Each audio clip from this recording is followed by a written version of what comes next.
Dando continuidade às nossas palestras do Instituto Hermógenes, Tiago Leão, o caminho da autorrealização.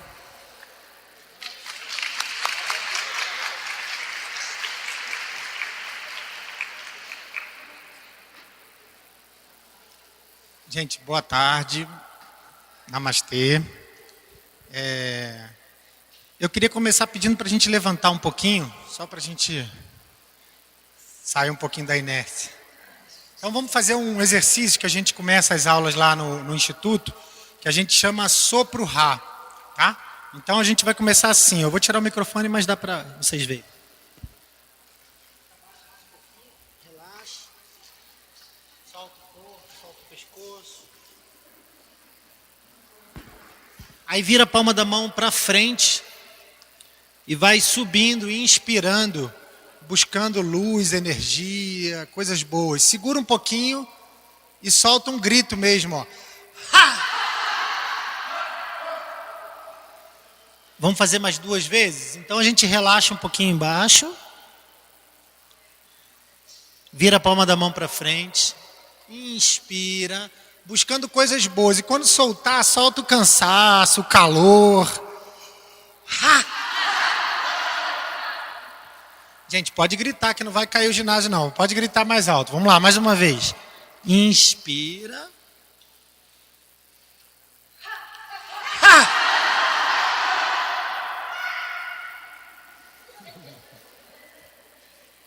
E aí a gente vai levantando devagar, vai juntando os pés, colocando as mãos aqui na postura de prece, fecha os olhos, respira um pouquinho. Só respira fundo, aquela respiração completa, começando lá no abdômen, as costelas, o peito, trazendo um pouquinho a nossa consciência para o aqui e para o agora. Vamos tentar esquecer um pouquinho o que a gente ainda tem para fazer, o que a gente já fez, se concentrar na respiração.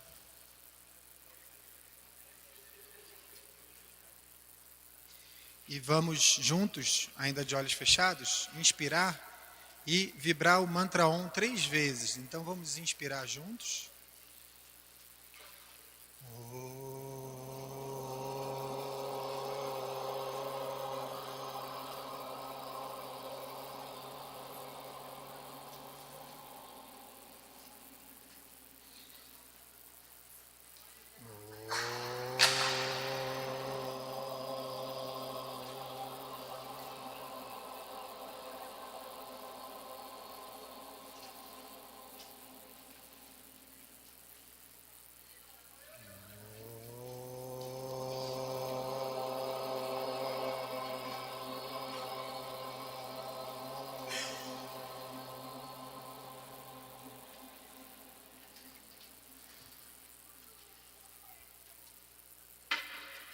Devagarinho, a gente vai abrindo os olhos. Podemos sentar, por favor. E sentado mesmo, a gente vai fazer 3 respirações profundas. A gente vai inspirar bem profundo e vai soltar o ar pelo nariz, pela boca, fazendo. Então vamos inspirar junto.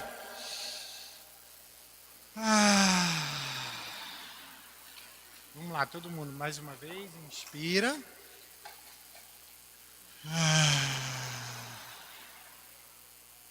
Mais uma.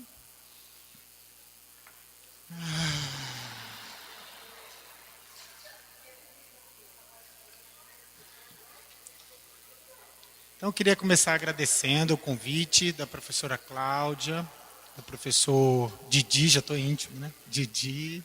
Do pessoal todo que está de voluntário aí trabalhando a beça. Pedro, Bruno, eu não vou lembrar o nome de todo mundo, Ami, né? Juliana, todo mundo que está trabalhando, que está ajudando, Paula, agradecer mesmo de coração o convite, tá? E eu queria dar uma boa notícia também. Esse aqui é meu irmão Rafael, professor Rafael, e em breve a gente vai estar começando um espaço do professor Hermógenes em São Paulo. Acho que no meio do ano, provavelmente, a gente vai abrir uma salinha do professor Hermógenes em São Paulo, que o professor Rafael vai trabalhar, tá bom? Então vamos lá. Quem aqui conhece o professor Hermógenes? Levanta a mão. Quase todo mundo, né? Mas tem gente que não conhece, né, ainda. Então, a gente vai ter uma falazinha, depois vai ter a professora Cláudia, depois vai ter o vídeo. E aí vai ter um pouco mais da história do professor. Mas é só para lembrar, assim, o professor foi uma das pessoas que começou o yoga no Brasil. Uma das, tá? Muita gente diz que ele é o pioneiro, ele começou, não. Como o professor mesmo Danilo falou, existiu o Shimada em São Paulo, existiam outros professores. Então ele foi um dos professores que começou esse estudo do yoga no Brasil, tá? E essa frase dele eu acho fantástica, né? Não faça yoga para ser melhor que os outros, faça para ser melhor para os outros, né? Porque isso começa o nosso bate-papo. É um bate-papo, tá, gente? Depois eu vou abrir para perguntas, se vocês tiverem alguma dúvida e tal. A ideia da gente praticar o yoga é a gente se transformar, a gente se melhorar, se conhecer, para ser o melhor ser humano, para ser mais feliz, basicamente, tá? E a ideia da gente ser melhor que os outros já afasta essa possibilidade da gente ser mais feliz. Então, quanto mais yoga a gente caminhar, estudar, mais tranquilo a gente vai ter que estar e mais disponível para os outros a gente vai ter que estar também, tá? Então, começando, né? Que o professor, tudo que eu vou falar, gente, eu não vou ficar falando que é o professor, porque tudo que eu falo é do professor, tá? Não preciso ficar me toda hora, mas tudo que é do livro do professor. Então, o professor ensina e a gente estuda junto. É assim que é a dinâmica, tá? Então, um autotreinamento integral, né? Uma nova medicina em busca da autoeducação, tendo por objetivo a culminação da perfeição do Pai. Então, eu não vou ler tudo também, mas o que o professor quer dizer, qual é a meta do yoga? A gente precisa saber aonde a gente quer chegar, né? Isso é bem óbvio. Se a gente vai para algum lugar, se a gente quer se dirigir para algum lugar, a gente tem que saber para onde a gente vai, né? Daqui a pouco eu vou para o aeroporto. Então, eu não sei, mas o rapaz que vai me ajudar, ele sabe qual é o caminho para o aeroporto. Não adianta eu querer ir para o aeroporto e ir para o outro lado, né? E na nossa vida, muitas vezes, é assim. A gente quer um objetivo, a gente quer ser, por exemplo, ficar mais em paz, estar mais feliz, mas a gente caminha para um outro lado. A gente caminha para um lado de cada vez mais competição, mais estresse, mais briga. Então, a gente tem que ter um estilo de vida de yoga. Não adianta, o professor falava isso, eu faço yoga 2, 3 vezes por semana com o professor Tiago na academia. Não, ali você treina, você pratica os asanas, mas o yoga você faz o dia inteiro. O yoga se faz 24 horas por dia. Ali na academia é um treinamento, é um momento que a gente está ali praticando. Mas o mais legal é quando a gente sai do tapetinho, quando acaba a aula, como a gente se relaciona com o porteiro, com as pessoas na rua, com a família, né? Eu tenho muitos amigos assim no mundo do yoga, muitos professores, graças a Deus e graças ao professor conheci muita gente legal, né? E que às vezes dando aula ou dando uma palestra são pessoas fantásticas, mas quando você convive mais de perto, e aí numa palavra que você escuta ali, na própria família ou com amigos, a gente fica assim, poxa, mas onde que está o yoga aí, né? Onde que está a interesse? Acho que a grande virtude do professor Hermógenes, e isso eu posso dizer porque assim, eu convivi com ele mais de 15 anos, assim, quase que diariamente, era a coerência. Né? O que o yoga fala, coerência entre pensamento, palavra e ação. Isso é muito importante e muito difícil, né? A gente ter coerência em pensamentos, palavras e ações. Eu posso garantir para vocês que o professor era o que estava ali no livro. A vida dele era aquilo ali. O tempo todo. Não era uma palestra, não era uma aula, não era um personagem. Ele vivia. Não é fácil. A gente, né, tropeça como ser humano, todos nós estamos no mesmo barco. Tá? Hoje eu estou aqui, mas muitas vezes eu estou aí também. E eu também tenho os meus momentos de dificuldade, de prática e tal. Mas o que mostra que o professor com 60 anos de yoga, com muito tempo de prática, aquilo foi sedimentando mesmo. E é um caminho que a gente tem a seguir. É possível ser feliz, ser mais simples. Nessa vida, nesse mundo maluco que a gente vive, nesse país, é possível você ter uma vida mais simples e mais feliz. Depende do seu esforço, depende do seu treinamento, tá? Eita, fiz besteira. Então, o professor ali já com mais idade, né? E as pessoas sempre perguntavam para ele, o senhor ainda pratica com 93 anos? Aí é a resposta, né? Eu pratico 24 horas. Eu pratico agora falando com vocês, eu pratico querendo bem a vocês, né? E o professor sempre falava, será que o yoga é compatível com a vida moderna? Será que o yoga lá da Índia, lá dos Vedas, né, que a gente estuda tanto, é compatível com a nossa vida hoje, com a correria que a gente tem hoje? Eita, eu vou acertar ainda. E aí, olha só, olha que interessante, essa colocação do professor está no Auto Perfeição com Hatha Yoga. Isso é final da década de 50, né, Rafa? Início da década de 60. 62, início da década de 60. Olha como é que ele fala do yoga em 60, em 1960. Infelizmente, hibernando na superficialidade, os normóticos, consumidores de modismo no Ocidente, estão desviando o yoga de seus santos e sábios objetivos, reduzindo a ginástica a serviço da egoesclerose. É lastimável. Vocês acham que de 1960 para cá melhorou ou piorou? Piorou? Eu também, infelizmente, eu vou concordar com você. Mas não sei se piorou também. Piorou e melhorou. Tem muita gente boa, né? Agora, realmente o yoga no Brasil, no Ocidente como um todo, e até na Índia existe umas coisas meio malucas. Olimpíada do yoga, existe essas coisas meio doidas lá. Não é só a gente que é maluco. Nos Estados Unidos, então, nem se fala. Aí vai de dog yoga, bumbum yoga, beer yoga. Já viram no Facebook? Existe beer yoga. Me falaram, nunca vi, que tem gun yoga. Yoga com arma. Yoga com cerveja. Aí realmente a gente está bem longe do que é o proposto pelo yoga, né? Isso é uma coisa bem legal. Quando o professor já estava bem idoso, eu tive num programa de televisão com ele e o repórter me pediu para fazer uma pergunta para ele, né? E eu perguntei assim, depois desse tempo todo de yoga, o que o senhor quer resumir para a gente? Aí ele pensou, ele falou assim, que apesar de tanta prática, esse tal de Hermógenes ainda me dá muito trabalho. Isso é para a gente rir e para a gente chorar ao mesmo tempo. Que imagina, depois de 60 anos de yoga, de meditação, lá na frente, o ego ainda incomoda, ainda dá trabalho, é porque o caminho não é fácil, é um caminho estreito. E a gente vai ter sempre que lidar com ego, sempre lidar com ego, né? O professor, as pessoas gostavam muito de tratar ele com muito carinho, com muito respeito, e às vezes até um pouco de exagero, né? Não exagero, porque a pessoa não tem isso. Eu tive muitos eventos com o professor no Brasil e fora do Brasil.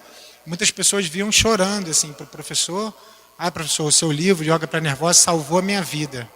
Eu estava prestes a cometer suicídio e aquele livro salvou a minha vida. Foi o que salvou a minha vida.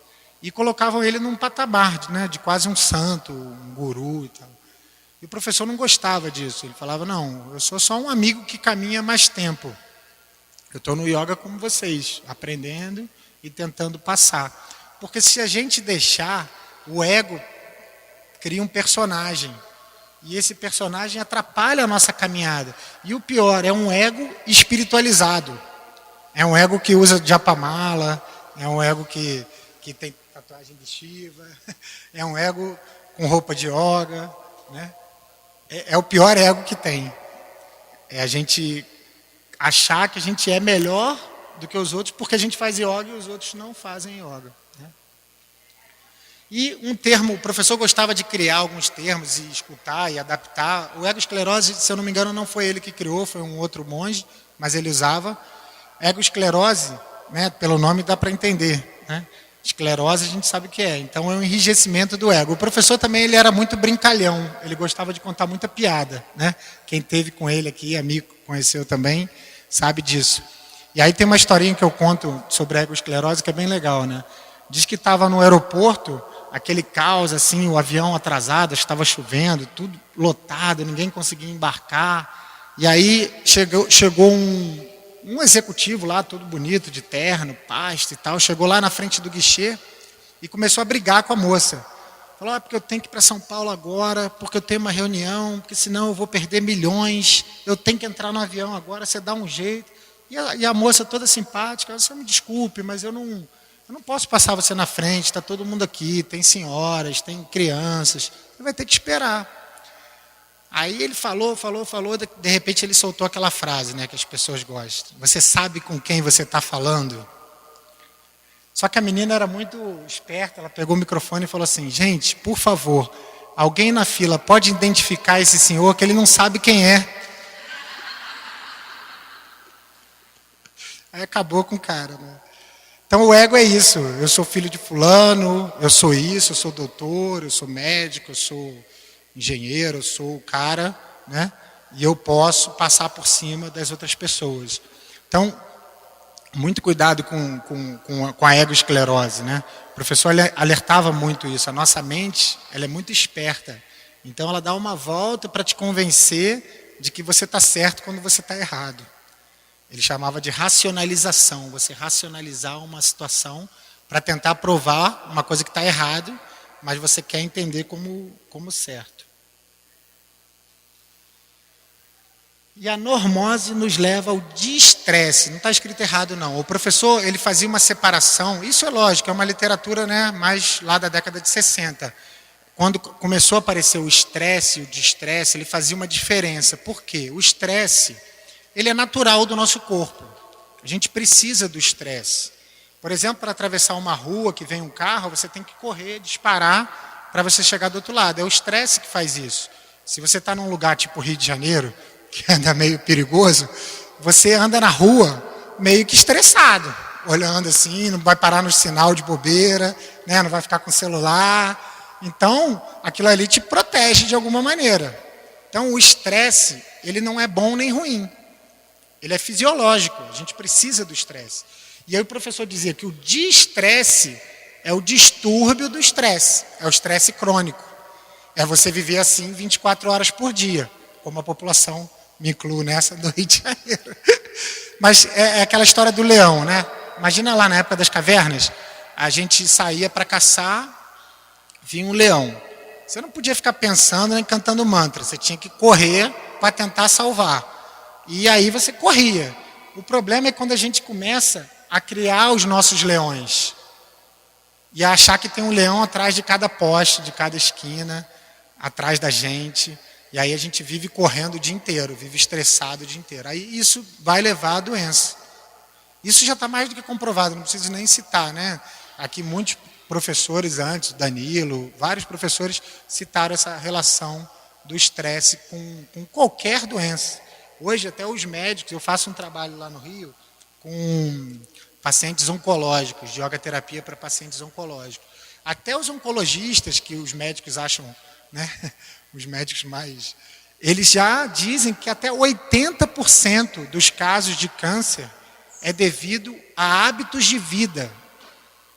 Impressionante esse dado, né? 80%. Muita gente fala da genética. A genética não é nem 7%. Então, 80% dos casos de câncer é devido a hábitos de vida. Se você fuma, se você bebe, se você é estressado, se você se alimenta mal, se você não pratica exercício, se você não controla o estresse. Então, e se 80% a gente pode fazer diferença. Se a gente mudar o nosso estilo de vida, se a gente mudar a nossa maneira, a gente pode evitar, né, até 80% dos casos de câncer. As doenças psicossomáticas são o mal da nossa época, né? As pessoas estão adoecendo muito mais por causa da mente. Se a gente for ver lá no fundo, a maioria das doenças tem um fundo emocional. Você teve um problema, você não lidou bem com aquilo, aquilo vai acumulando, chega uma hora que vai criando um problema, a sua imunidade baixa, e aí vem uma doença. Então, hoje, por exemplo, o mindfulness está em alta nos hospitais do mundo inteiro, porque eles já estão fazendo pesquisas mostrando que é mais eficiente do que um calmante. Se você botar lá no PubMed, botar Mindfulness, você vai ver que existem pesquisas comprovando que a meditação é mais eficiente do que calmante. Então, os hospitais eles estão... Né, lá, agora o SUS, né, acreditou o yoga e outras terapias, como terapias como é que eles chamam? Complementares, né? Oi? Integrativas, obrigado, era essa palavra. Então a gente volta para o ego. Olha que interessante que o professor coloca ali, né? O que no yoga vimos chamar de asmita, no Vedanta, que o Márcio e a Rô falaram, ahankara, o ego pessoal, o qual nos detém no oceano da dualidade. O Ser Supremo é também chamado Satchit Ananda. Sat, existência, essência, ou verdade, ou realidade. Chit, consciência absoluta. E Ananda, a perfeita realidade. Em cada um de nós, o Atma é a centelha do eterno e infinito. Satchit Ananda. Isso eu acho que é uma das coisas mais bonitas do yoga. É o yoga afirmar para a gente que a gente já é consciência, verdade e felicidade, plenitude. Então, o yoga, diferente de muitas filosofias e até outras, até religiões, ele não diz que a gente é um pecador ou que a gente não vale nada. Ele diz, não, você já é, em essência, a felicidade que você busca. Então, é muito mais uma questão da gente tirar o que a gente não é, da gente remover o que a gente não é, para o que é poder aparecer mais. Então, é um trabalho de limpeza mesmo. A gente limpando os nossos pensamentos, as nossas mentes, os nossos bloqueios, para a gente... Tem uma analogia nos Vedas, que é como se fosse uma lâmpada coberta de poeira. Então a luz está ali. Só que a poeira, a lama, está tão densa que a gente não vê essa luz. E à medida que a gente vai praticando a meditação, o asana, e vai purificando nossa mente, o nosso corpo, os alimentos, tudo na nossa vida, a gente vai limpando. E aí, num estado de meditação mais profundo, ou num relaxamento mais profundo, essa natureza de felicidade, ela aparece. Então, isso é muito legal, porque elimina um pouco aquela questão de que a gente tem que estar sempre buscando. Eu tenho que ir na Índia para eu me sentir feliz. Eu tenho que fazer todos os cursos de todos os professores para eu me iluminar. Eu tenho que comprar todos os livros de yoga para poder ter algum benefício. Não, é muito mais uma questão de deixar ir, de afastar o que não é, de tirar o que não é. E aí o que é, já está. A gente não tem esse trabalho de acumular tanta coisa. Então, outra fala do professor sobre Ahankara, sobre o ego, né? Que é a parte principal que a gente tem que entender e lidar, né? Todo mundo consegue ler daí, né? Não preciso estar lendo tudo. Se tiver alguma dúvida... Então, Ahankara é o fulano de tal, o que eu acho que eu sou. Como é que o pessoal fala? Acho que em São Paulo, a última bolacha do pacote. Lá no Rebiscoito. Lá também é Namastê.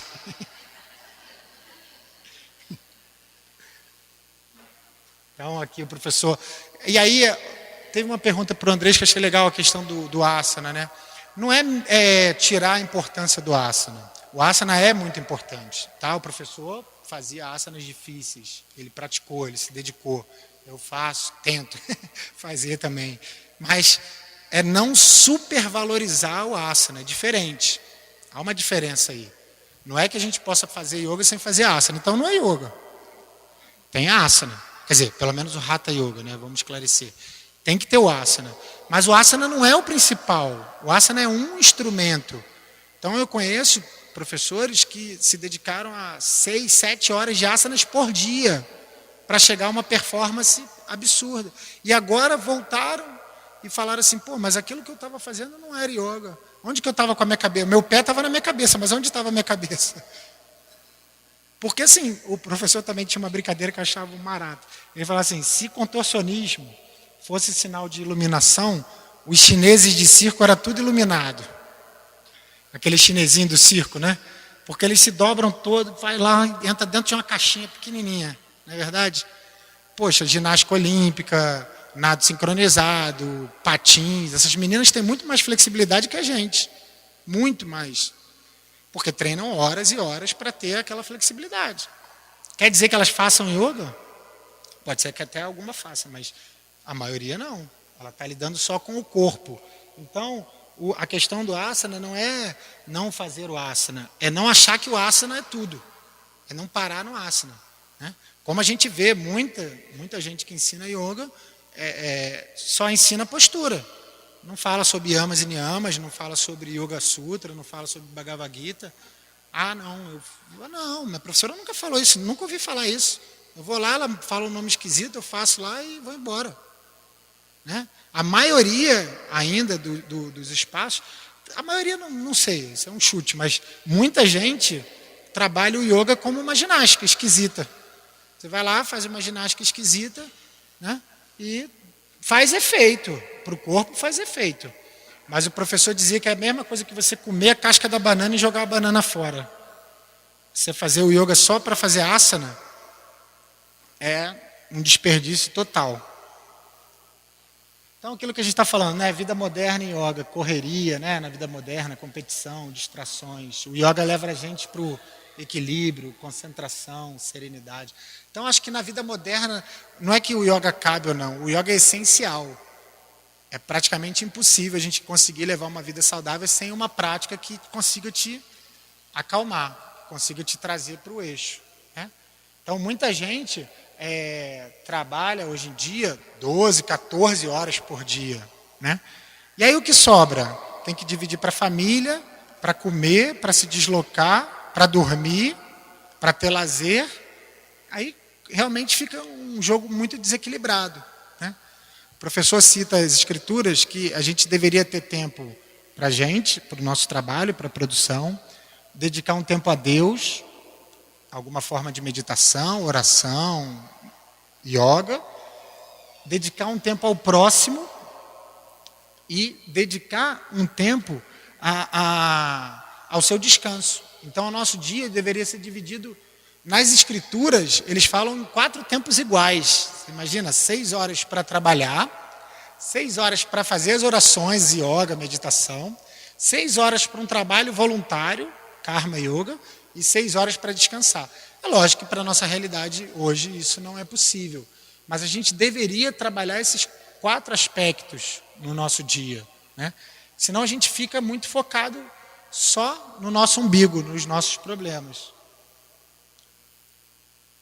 Então o professor fala, né, que as pessoas falam muito de eficácia, eficiência. A verdadeira eficácia e produtividade não estão fora, né, nas pressões, mas estão única e exclusivamente dentro do eu interior.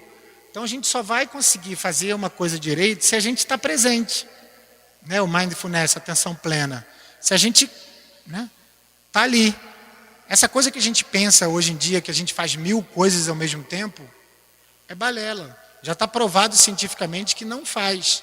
O nosso cérebro não funciona assim. Pode ser muito próximo, de um centésimo de segundo, de um segundo para o outro, você muda. Mas você no mesmo momento, você não faz 2 coisas. E a gente procura fazer 20 coisas. E aí nada acaba dando certo. Né? Então, o mindfulness, a atenção plena, o yoga, é para a gente assentar aqui e agora, poder fazer uma coisa de cada vez. Por isso, os budistas são muito bons nisso. Né? Então, a monja falou muito do zazen. Né? Vocês já participaram, já viram aquela cerimônia do chá, né, que os budistas têm? É lindo, porque pega uma coisa que é tomar um chá e traz uma presença de espírito ali, que é uma meditação, na verdade. É você sentar, preparar, arrumar, bota lá, respira, aí vem, espera o chá esfriar. Então, era para a gente estar sempre assim. Não sei se acontece com vocês, mas acontece comigo. Às vezes você vai para um lugar, você está muito corrido, aí você pega o carro, aí você vai. Você chega lá, você não lembra nem o caminho que você fez. Você não lembra nem direito. Cara, como é que eu cheguei aqui? Parece que o carro foi sozinho. Não lembro se estava engarrafado, se não estava, se... Não acontece com vocês? Se acordar, sair correndo do trabalho, chegar no trabalho, tipo, o que eu vim fazer aqui? Né? Que roupa é essa? Não dá uma sensação, às vezes, que a gente está levando a vida fora do nosso corpo, a maior parte do tempo? E tá, né? A gente, às vezes, está num lugar e a nossa mente está em outro. Então, quis botar uma frase do Iyengar, que também acho bem legal. Um grande professor. O Iyengar tem uma coisa legal, eu gosto também de estudar e ler. Tem muita gente que acha que ele era muito duro, né? Tem essa imagem.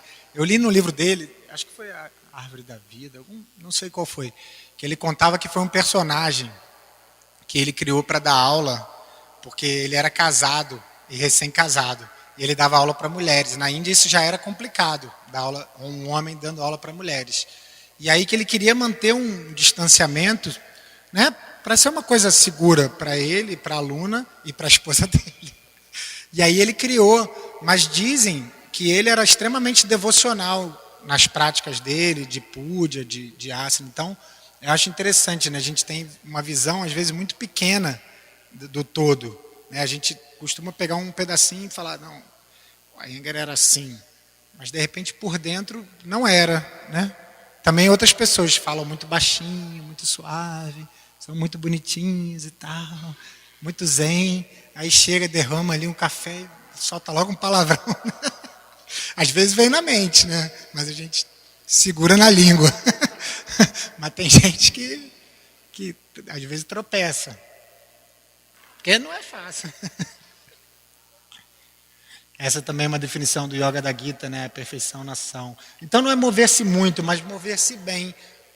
Eu tenho a sensação que às vezes a gente fica, eu também, que nem uma barata tonta, né? Vai para um lado, para o outro, tenta resolver, vai, não sei o quê, faz a opção de coisa, mas não está inteiro, não está resolvendo mesmo. É melhor sentar, meditar, respirar e depois tentar resolver o que você precisa resolver. Porque senão a sensação de estar correndo para um lado e para o outro, parece que é... Isso acontece muito hoje em dia com os celulares, né? É óbvio que a internet tem coisas maravilhosas, isso ninguém discute. Mas o mal que ela está fazendo para as pessoas também é muito grande. As pessoas estão literalmente viciadas em smartphone, em tablets. Né? Você anda no centro do Rio de Janeiro, é uma opção de zumbi. As pessoas atravessam a rua mandando WhatsApp. As pessoas dirigem mandando WhatsApp. Né? Estava até comentando hoje no almoço, no aeroporto, estava ali lendo um livro do Thich Nhat Hanh que eu estou lendo, aí eu olhei em volta assim, não tinha uma pessoa com o livro na mão, mas tinha umas 30 com o celular. E aí ninguém olha para ninguém, ninguém vê ninguém, e a gente fica ali horas. Aí a gente tem a desculpa, não, mas eu estou resolvendo uma coisa importante. Será? 70%, sei lá quantos por cento, muitos por cento, a gente está fazendo besteira ali. Não é verdade? Vamos assumir. Eu também. Né? Tá ali mandando WhatsApp, fofoquinha no Facebook, curtindo. Né? E eu fico assim muito preocupado com as crianças. Né? Eu tenho um filho de 8 anos. É uma briga. A gente estipulou lá em casa 2 horas por dia de eletrônico. Televisão, tablet, celular, o que você quiser, 2 horas. Mas para tirar é uma luta. Diariamente. Porque os joguinhos são muito bem feitos, né?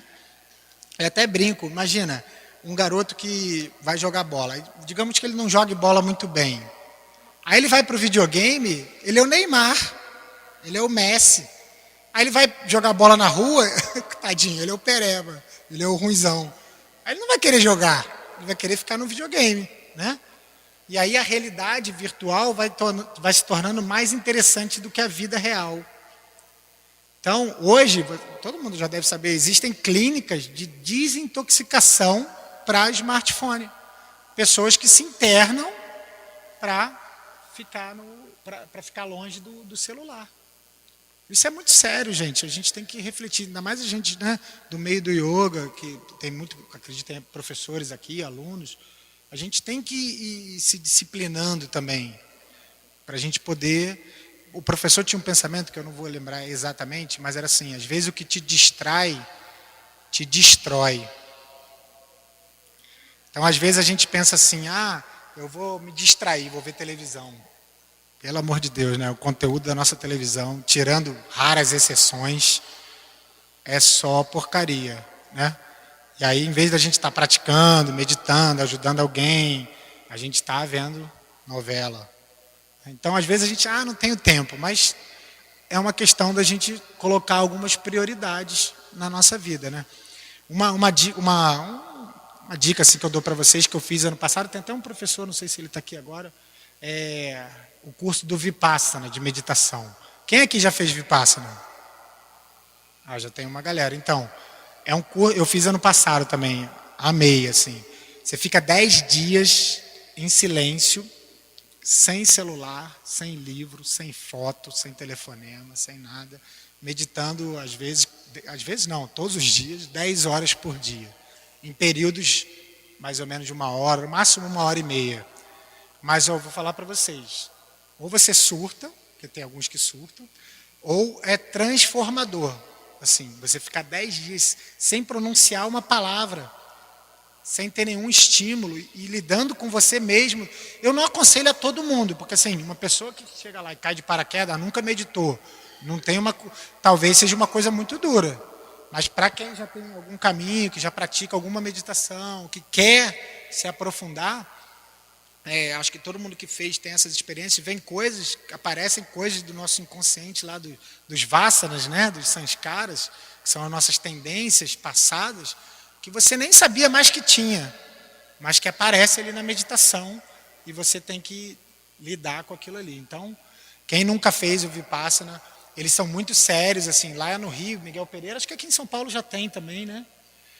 Já tem um lugar certificado e tal. E Miguel Pereira lá no Rio também é muito bonito. Então dá uma pesquisada. É por doação, não é caro. A pessoa doa o quanto quiser. E a gente chega num ponto que o professor falava muito, Viveka e Vairagya, né? Discernimento, gente. É isso que a gente precisa, né? Tem aquela historinha, não sei se eu botei nos slides, né? Que dentro da gente, a gente tem o lobo mau e o lobo bom. E eles estão sempre brigando. E qual lobo que vai vencer?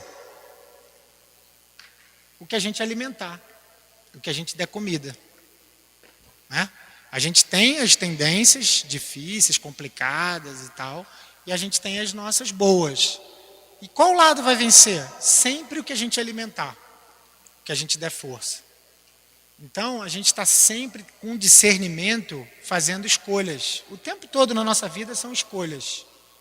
E se a gente para nessas escolhas e respira, e reflete, e medita, a gente sabe o caminho certo. A gente pode até escolher o errado. A gente sabe o certo, né? A pessoa está de dieta e tal, aí ela vai comer, né? Aí tem lá a salada e tem a lasanha. Ela está lá no esforço da dieta.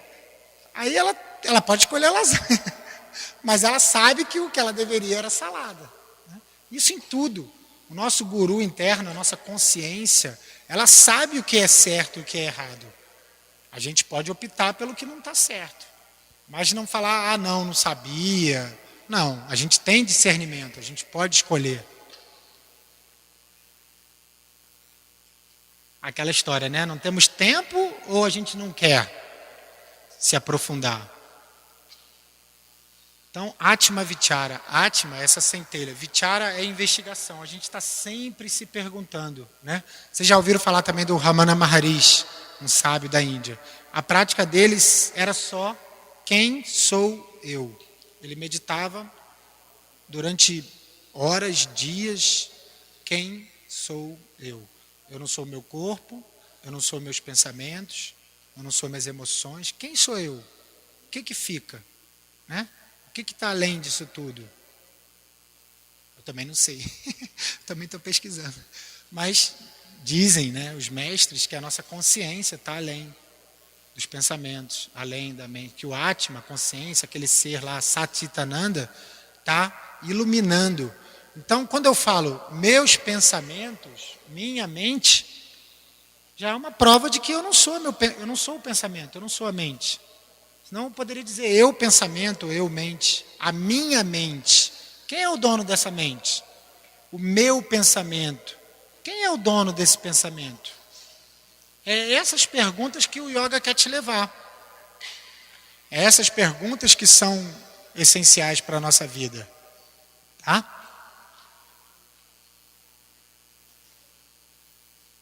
Aí o professor falando sobre isso. Então isso é muito bonito, gente. A gente já é a felicidade. Não é esperar a felicidade, né? Eu brinco que tem aquela imagem, sabe aqueles desenhos animados que botam um coelhinho, aí botam um negocinho, um burrinho às vezes, com uma varinha e uma cenoura na frente. Aí o burrinho vai ficar andando a vida inteira atrás da cenoura, né? É a gente com a felicidade, né? Ah, não. Quando eu começar a praticar yoga mais a sério, aí eu vou ser feliz. Quando eu conseguir meditar, aí eu vou ser feliz. Quando eu casar, aí eu vou ser feliz. Quando eu tiver um filho, aí eu vou ser feliz. Quando meu filho entrar na faculdade, aí que eu vou ser feliz. Quando meu filho me der um neto, aí quando você vê, você já foi e não foi feliz, né? Então, a felicidade, o reino de Deus, é aqui e agora. É nesse caos que está aí. É nessa bagunça que está aí. Não é amanhã. O que o yoga fala é que a gente tem que ser feliz hoje. Com os nossos problemas, com as nossas dificuldades, com o país maluco que a gente vive, com a violência. Mas é possível a gente ser feliz hoje. Isso é muito bonito. Não é ficar amanhã. Tem um outro pensamento que agora eu não lembro de quem é, que fala assim, as horas demoram a passar, mas os anos passam voando. Não tem essa sensação? Às vezes você está no trabalho, né? Aí para dar a hora de ir embora demora, né? Ou então você vai encontrar com alguém, demora. Aí quando você vai ver, 10 anos da sua vida passaram voando. Eu sempre, né, no outro dia fui pai, meu filho está com 8 anos. Muito rápido. Todo mundo fala isso, né? Poxa, meus filhos cresceram tão rápidos, mas acho que a gente só vê quando é o nosso filho, né? E é muito rápido. Já está um rapazinho, já. Né? Já não quer que eu leve na porta da escola, não dê beijo na frente dos amigos. Não, papai, me deixa aqui que eu vou andando. Aí, não, vou te dar beijo, não quero beijo. Né? 8 anos, imagina a fera. O vovô, o professor, chamava ele de patrãozinho, o João, meu filho. Porque quando o João nasceu, eu trabalhava muito para o professor, então todo dia eu ia lá, a gente viajava e tal. E aí quando o João nasceu, poxa, eu fiquei apaixonado, né? Aí ficava mais tempo em casa, com o João e tal. Aí ele ligava e falava assim, aí o patrão vai deixar você trabalhar hoje? Aí ele só chamava de patrão. Mas o professor falava assim, nossa, quando eu vi eu tinha 90 anos. Não acredito. Ele falava isso, né, Rafa? Quando eu percebi, eu tinha 90 anos. E é assim, gente. Vocês não sentem que é assim? Eu não tenho 90 anos. Estou meio acabadinho, mas tenho 40. Mas 40 anos para mim já é muito. Eu penso assim, cara... E a gente fica com a cabeça, né? Pensando que a gente é mais jovem e tal. Eu sou muito desligado. Aí no outro dia me perguntaram, quantos anos você tem? Aí eu, sei lá, eu falei 30 e pouco. Aí minha esposa falou, o quê? Tinha acabado de fazer 40. Mas é assim, é porque você não se sente com a idade que você tem. Né? A sua consciência, né? Eu brinco com ela, falo assim, pô, parece que tem 20 anos. Né? Não tem uma energia assim boa de você se sentir mais novo, mas não é a realidade. Né? Então, a vida passa muito rápido. Então, o tempo é muito importante. O tempo que a gente desperdiça é muito importante. Né? A gente não deve desperdiçar tanto, porque uma coisa que o dinheiro não vai comprar é o tempo. Então, se a gente não usar o tempo de maneira que a gente possa praticar mais, se conhecer, ir se transformando, se tornar uma pessoa melhor e mais feliz, porque basicamente o que todo ser humano quer é evitar o sofrimento e ser feliz. No outro dia eu tive uma aula que eu gostei muito, um professor que falou isso para mim, e ele falou assim, até o traficante lá do Rio de Janeiro, que mata as pessoas, se você perguntar para ele, o que ele quer é evitar o sofrimento e ser feliz. O pior cara que a gente possa imaginar, ele tem mãe, ele tem filho. E eu garanto que ele ama o filho dele. Eu garanto que a mãe dele ama ele. Né? Garanto não, mas na maioria dos casos. E por mais que ele esteja totalmente errado, totalmente fora de um contexto, totalmente monstruoso talvez, o que ele quer é evitar o sofrimento e ser feliz. Isso é a base do ser humano. E isso torna a gente, não é que a gente entenda tudo, mas a gente começa a ver que muita gente está no caminho errado por ignorância.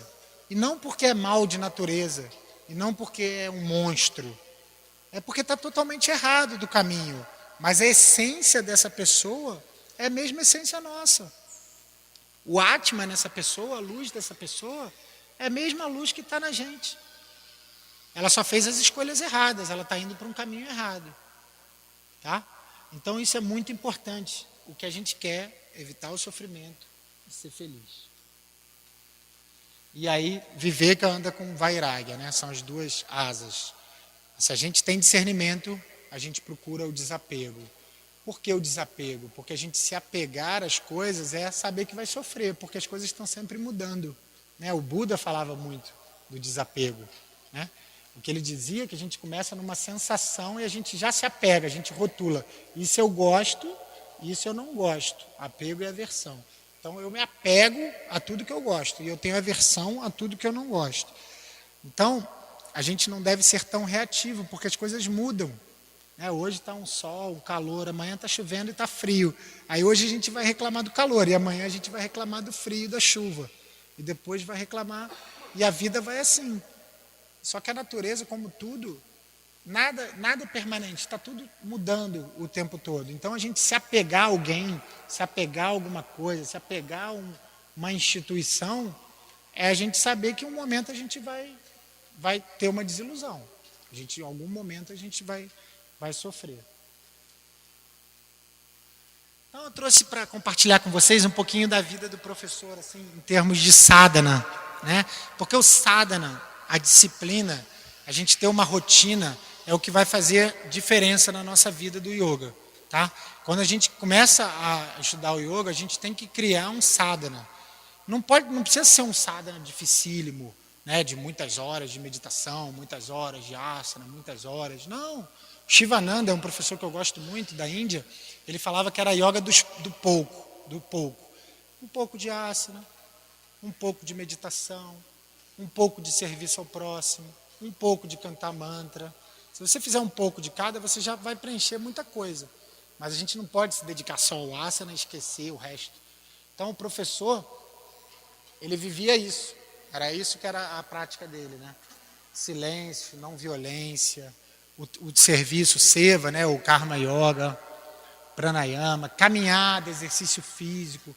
Porque o hatha yoga, como uma linha, ele é realmente um exercício que a gente deve fazer suave, tranquilo. Estou falando do hatha yoga, tá, gente? Não estou falando do yoga como um todo. Mas então, é bom que a gente tenha uma prática de algum exercício, como uma caminhada, ou uma natação, ou uma bicicleta, que mexa mais com o cardiovascular também, para complementar. Tá? É como o professor, acho que foi o Danilo que falou, não é juntar uma coisa com a outra. Não é você fazer bicicleta fazendo pose de yoga. Não vai dar certo. Você faz o yoga e você faz o exercício físico. Tá? E aí pode ser o que for melhor para você. Eu gosto de dançar, então eu gosto de surfar, então eu vou surfar. Então, pranayama, asanas, posturas, né? Meditação, alimentação. Aí está um ponto meio polêmico, né? A questão do vegetarianismo. Não vou entrar nessa questão. Mas o professor tinha uma frase que é engraçada, que ele falava assim: quando eu me tornei vegetariano, eu passei a poupar 2 animais. Eu só vou falar isso. Então aí cada um pensa. Relaxamento, shavasana, atitude mental, isso é importantíssimo. Otimismo, retidão. Acho que às vezes a gente pensa assim, o Brasil está todo errado porque não tem educação. Às vezes a gente tem educação, mas na educação falta passar valores, falta passar ética, falta passar o caráter. Né? Essa frase é do Sai Baba, eu acho muito bonita. Ele fala assim: o errado é errado mesmo que todo mundo faça. E o certo é certo mesmo que ninguém faça. Isso é uma coisa que não está na moda, né? Mas é isso que a gente tem que seguir. Né? Se eu sei que é errado, eu não vou fazer. Todo mundo faz, você é bobão. Tá, eu sou bobão.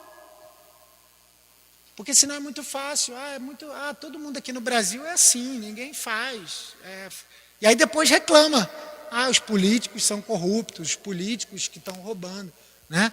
Mas e na nossa vida? E na nossa vida diária, na nossa família? Será que a gente não está se permitindo também alguns deslizes ali de retidão dentro das nossas coisas, é muito fácil a gente julgar, né? Mas a gente refletir, o yoga tenta trazer a verdade, né? Satya para a nossa vida, falar a verdade o tempo todo. É lógico que é de forma amorosa, você não vai sair dizendo, né? Uma imagem, né? A noiva está lá na porta da igreja, você é amiga dela, você chega, aí você não gostou do vestido. Aí você chega perto dela e fala, e aí, amiga, gostou do meu vestido? Não, teu vestido está horroroso. Pô, você não vai fazer isso, né? Então o satya é de forma amorosa, na hora certa, né? Não é você pegar a verdade e sair dando verdade na cara dos outros, né? Porque aí não vai dar certo, aí é violência, aí é rimsa. Então a gente tem que saber como falar. Risoterapia. Isso o professor era o mestre, ele adorava, depois eu vou contar uma piadinha para encerrar. Ele adorava contar piada, né? E na Masmarana, oração, japa, repetição dos nomes de Deus, o nome que você quiser, a oração que você quiser, todos os nomes levam ao mesmo caminho. Se você é evangélico, ótimo, Jesus, se você, o que for, se é do candomblé, Oxalá, pode ser o nome que for. O yoga é para todos, o yoga não é para quem é hindu, o yoga não é para indiano, o yoga é para a humanidade. Tá? Eu acho que uma das grandes virtudes do professor foi trazer esse conhecimento dos Vedas, da Índia, para uma linguagem do português, para uma linguagem do brasileiro, para trazer livros que as pessoas entendessem, né? O professor estudou sânscrito, o professor foi muitas vezes à Índia, ele poderia ficar citando o Yoga Sutra ou o Bhagavad Gita em sânscrito, ele poderia fazer isso, mas ele não achava que isso não era uma comunicação. Não adianta eu falar, porque eu sei, eu vou começar a citar aqui as escrituras, mas se eu não estou me comunicando, se eu não estou ajudando, não está adiantando, né? Então, eu não sei como é que está o tempo. Alguém tem... Cadê a... tem quanto tempo? 12 minutos. Então, eu vou contar uma piada, aí depois eu vou abrir para perguntas. Aí, acho que ela já falou, né? A gente teve uma pequena mudança no horário do filme, tá? Então eu vou terminar, depois a professora Cláudia vai falar, e depois a gente vai passar, não é o documentário inteiro, são 40 minutos do documentário do professor, porque o documentário é 1h40, aí não daria tempo de passar todo, mas a gente fez uma seleção bem legal. Depois, quem quiser, tem poucos DVDs aí, muito poucos, mas tem, por exemplo, no NetNow, tem como ver no YouTube, não está ainda disponível de graça, mas acho que você pode alugar, então tem outros lugares para quem quiser ver o documentário completo, tá? Então, o professor sempre contava uma piada, então, em homenagem a ele, eu vou contar uma piada. Diz que Jesus estava com os discípulos. Desculpa a brincadeira de brincar com Jesus, mas eu acredito que a gente tem que ser bem próximo assim, dos mestres, né? E ter essa liberdade de poder brincar. Então, diz que Jesus estava com os discípulos andando lá, pregando no deserto, e aí ele virou para o Pedro, né? Diz que o Pedro era fortinho, assim, gordinho, que nem eu, assim, comilão. Aí Jesus virou para ele e falou assim, vai lá naquela padaria e compra 2 frangos de padaria, entre aspas, eu acho que Jesus era vegetariano, mas é outra polêmica. Compra 2 frangos de padaria que a gente vai dividir entre os discípulos. Aí Pedro foi naquele calor, tipo um sol de hoje, assim, andando, chegou lá na padaria, pegou 2 frangos e tal, o cara embrulhou, aí o Pedro foi voltando aquele cheiro do frango, né, para quem gosta.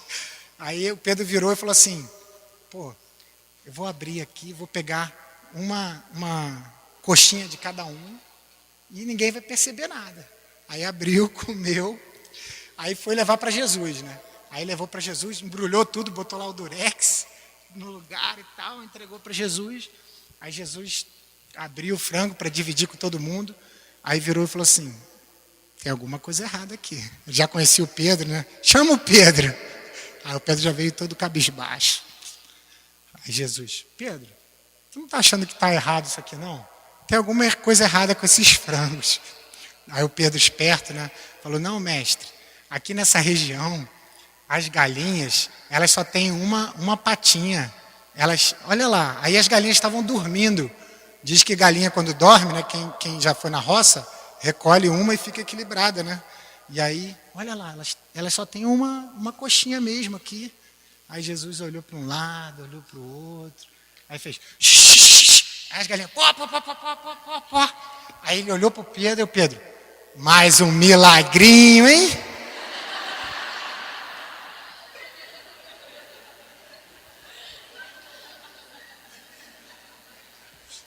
Então, gente, o professor, e eu acredito nisso, a gente faz yoga para ser feliz, para a gente rir. Essa coisa da gente ser muito sério, muito sisudo, para ser espiritual, eu acho que não está com nada. Tá? Tem que fazer cara de sério, ficar em silêncio. A gente tem que rir, a gente tem que ser feliz. Eu, particularmente, acho que Deus é amor, é felicidade, é luz, é brincadeira, né? Uma coisa que incomodava o professor, hoje em dia já tem, mas antigamente só existia quadro de Jesus sofrendo na cruz, ou com aquela cara de dor. Não existia imagem de Jesus sorrindo, né? E o professor ficava incomodado, falando, não é possível. Ele devia brincar com as criancinhas, contar piada, né? Não é possível que Jesus era triste. Então é como a gente tem que ser feliz, a gente tem que rir, a gente tem que dizer eu te amo, né? Tem que abraçar as pessoas. Essa coisa de não faço yoga, não posso ter muito contato. Uma besteirada. A gente tem que ter mais contato, a gente tem que ter mais interação, olho no olho, amor. É isso que o yoga leva. Esse é o caminho do yoga, para a gente ser mais feliz. Ponto. É só isso. Tá? Gente, então eu queria agradecer. Se alguém tiver alguma pergunta, pode fazer, se não for muito difícil. Eu vou contar só mais uma historinha, que tem tempo. Tem um tempinho. Eu ia contar essa no início, eu esqueço as coisas. Aí, disse que tinha um palestrante muito famoso, que dava palestras no mundo todo. E tinha um motorista do palestrante. E aí chegou num país lá, o palestrante estava totalmente afônico, sem voz. Só que lá o pessoal só conhecia o nome dele, não sabia quem ele era e tal. Aí o motorista virou para o palestrante e falou assim, olha, fica tranquilo, eu já vi essa tua palestra várias vezes, eu já decorei. Eu dou a palestra no seu lugar. O senhor fica lá atrás descansando, eu dou a palestra. Aí o motorista deu uma palestra brilhante, falou tudo direitinho, bonitão. Aí quando chegou no final, alguém tem uma dúvida? Sempre tem uma dúvida difícil, né? Levantaram a mão, aí fizeram aquela pergunta difícil. Aí o motorista ficou pensando. Aí falou assim, meu amigo, essa tua pergunta é tão fácil que eu vou pedir meu motorista que está lá atrás para responder. Eu começo com essa história porque eu era o motorista do professor, eu que levava. Aí de tanto escutar, mas se a pergunta for difícil, a gente manda lá para cima, faz um upload aí ele responde. Então, se alguém tiver alguma pergunta, alguma colocação, por favor. Muito agora, de poucos anos para cá, mindfulness, e você citou aí várias vezes. Você considera a prática do yoga bem feita, uma aula de yoga, você considera uma prática de mindfulness? Então, pergunta muito boa. É uma prática de mindfulness, se você pensar o mindfulness como atenção plena, né? O mindfulness acabou virando tipo uma marca, né? Que é baseado no Vipassana. Tá? Então, por exemplo, quem já leu aqui o mestre Thich Nhat Hanh, vietnamita, um budista, tem vários livros. Tem um que é só sobre silêncio, tem livros lindos sobre felicidade. Ele faleceu há pouco tempo também. Ele é vietnamita e morava na França, Thich Nhat Hanh. Ele fala de mindfulness há muitos anos. Todos os livros dele falam sobre isso. Só que alguns americanos estudaram e criaram uma maneira de ensinar essa prática de meditação, que geralmente são em 8 semanas e tal, e numa linguagem tirando um pouco a questão mística, espiritual. É por isso que o mindfulness está tanto em voga hoje em dia, porque ele entrou muito nas empresas, nos hospitais, né? Hoje em dia tem muito treinamento de mindfulness dentro dos hospitais. Mas é meditação, é a mesma meditação. É a mesma meditação do Vipassana, só que o Vipassana a gente fica lá 10 dias, o mindfulness e são períodos mais curtos, né? Então, eu mesmo fiz um curso esse ano de mindfulness que eu queria conhecer e tal. Achei bem legal. Mas é uma coisa que assim é muito boa, assim, até para quem está começando, é um passo a passo muito legal. E começa ali com 10, 15 minutos por dia. Mas a palavra mindfulness é atenção plena. Então, no asana, se você tiver com atenção plena, se você estiver respirando, você está praticando mindfulness, sim. Só que a técnica é como se fosse um curso, né? É um curso. Aí já aquele John Kabat-Zinn, que lá nos Estados Unidos foi um dos primeiros a começar com. Mas é interessante. Mas é totalmente. Ele mesmo diz, o criador do mindfulness, que ele se baseou no Vipassana. Aquilo ali é uma forma de ensinar o Vipassana. Tá? Obrigado pela pergunta. Mais alguém? Alguma pergunta? Tem mais uma aqui. Tem mais uma? Aí acabou. Tá bom. O professor era um grande poeta, né? E uma frase que a gente sempre se lembra é o aceito, entrego, confio e agradeço, né? E eu queria saber de você, que participava dele, que era o motorista dele, se você sabia compartilhar com a gente quando veio isso, em que momento da vida dele, por que essa frase é tão significativa. Ah, legal. Essa história é bem legal, porque assim, entrego, vamos repetir junto? Entrego, confio, aceito e agradeço. Vamos lá de novo? Entrego, confio, aceito e agradeço. Isso virou um mantra, né? E muita gente diz que é um mantra do professor. Na verdade, não foi o professor que criou. Foi uma devota muito antiga de Sai Baba, que é um mestre da Índia. Ela é até do Reino Unido. Não sei se ela está viva ainda. E o professor se identificou e começou a transmitir também o entrego, confio, aceito e agradeço. E o professor realmente levou isso para a vida dele. Ele começou a praticar isso o tempo todo. Então, o interessante é a gente pensar que a gente só entrega se a gente confia. Né? A gente não vai entregar uma coisa se a gente não confia. Né? E se a gente confia, a gente tem que aceitar o que vier. Porque senão não é uma confiança. Né? E se a gente entrega, confia e aceita, a gente só pode agradecer. Qualquer coisa. Aí que está a questão. A gente entregar, confiar, aceitar e agradecer o que é bom, é fácil. Mas o que não é bom, quer dizer, não é que não é bom, o que eu acho que não é bom, aí é difícil. Né? Quando eu peço para uma pessoa da minha família melhorar e ela morre. Aí eu posso achar, pô, mas Deus me esqueceu, né? Eu entreguei, confiei e agora eu estou sofrendo. Não, mas às vezes, para aquela pessoa era o melhor. E para você também. Só que naquele momento a gente às vezes não entende. Então a entrega não pode ser entregar com uma mão e puxar com a outra. Ah, eu entrego para Deus. Mas dá para ser daquele jeito? Aí já era, né? Eu quero a solução, mas pode ser a minha solução? Então, é muito difícil essa prática. É uma confiança no absoluto, em Ishvara, em Brahma, em Deus, o que você quiser chamar, que o universo tem uma ordem. E que muitas vezes não é a nossa ordem. A brincadeira tem um controle. Existe controle, mas o controle não está na tua mão. O controle está na mão de Deus, do absoluto, de Ishvara, do que a gente quiser pensar. Então, quando eu entrego, é porque eu sei que o que vier é melhor para mim, mesmo que seja eu perder o emprego, eu ter um problema sério, mas naquele momento é o melhor. Porque Deus sabe o que é melhor, né? O absoluto sabe o que é melhor. Tá? Então, obrigado, gente. Namastê.